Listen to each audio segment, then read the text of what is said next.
I'm Pip and I'm in a jungle studio at the Sanctuary in Thailand, and I've got Ben with me, my lovely student Ben.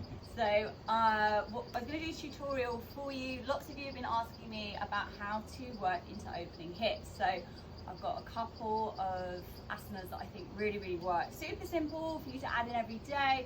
One is the big hip flexor stretch that I get you to do, the one that's a little bit like camel, and the other one is the low lunge, and both of these really help with working into Urdhva Dhanurasana full wheel pose, the big back bend.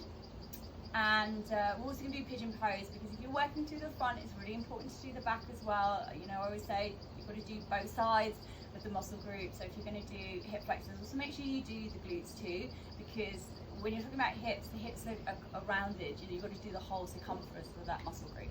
So the first one I'm going to show you is my favourite hip flexor opener pose, the one that is a little bit like camel. So I'm going to get Ben to come onto his knees and then turn to the side, so you're looking towards the back of the mat. Lovely. And just come to sit on your heels. See, Ben's going to sit on his heels. He's going to bring his hands down by his feet. Good. And then he's going to work on lifting his hips up off his heels. Good. Now he's going to keep his chin tucked, so his chin is tucked in. It's not a back bend, we're not doing camel, but he's going to try and push his hips up off his heels. So pushing it forward, steady breath, breathing for at least 5 breaths. 5, 4, 3, 2, and 1, and then exhale, release. And you can also do this with blocks as well if you want. That really helps if you've got a couple of blocks just by your hands to push up as well. So the next one we do is the low lunge. So Ben, if you come into downward facing dog for me.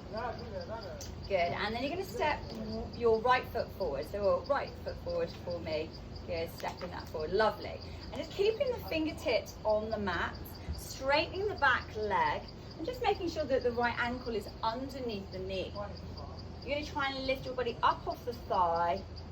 Good. And feel like you're kind of pushing back with this back heel. That's it. Good. And also with all this, you've got to make sure you're working the glutes. So making sure this left glute is engaged. You're squeezing in the left glute, holding it here.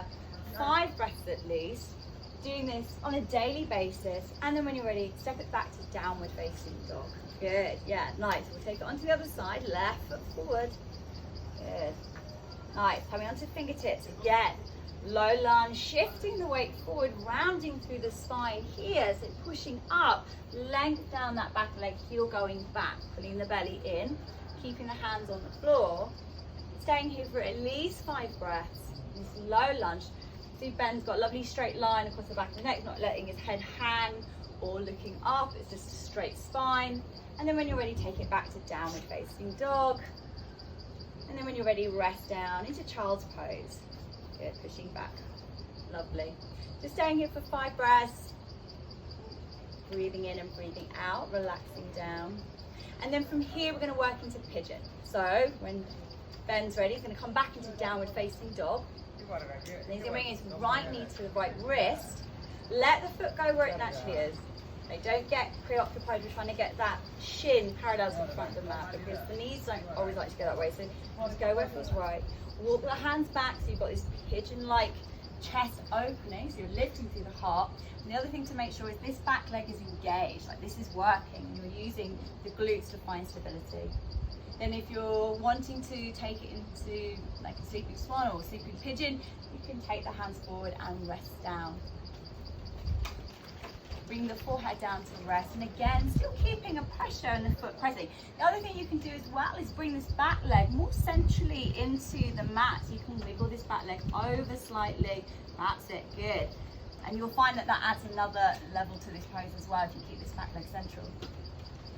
From here, after 5 breaths or so, taking it back to a downward facing dog. And then take it onto the left side. Left knee to left wrist.